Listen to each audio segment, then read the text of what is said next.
How to log in or sign in into Netflix account. Hello everyone, welcome back to the channel. This is Rose and without further delay, let's get started. First of all, launch a web browser on your device if you are using PC. But in case if you are using mobile phone, you can launch official application of Netflix or web browser on your device. Click on the search bar and type in www.netflix.com and now press enter on your keyboard. Afterwards, you will land on the official interface of Netflix, where you can click on Sign In button at top right and access your sign in page of Netflix. Make sure you already have an account on Netflix. If you don't, click on New to Netflix and sign up now.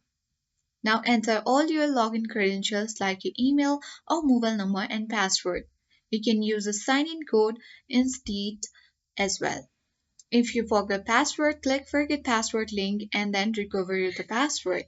And afterwards, you can click sign in button and log into your Netflix account. That's it. I hope this guide was helpful.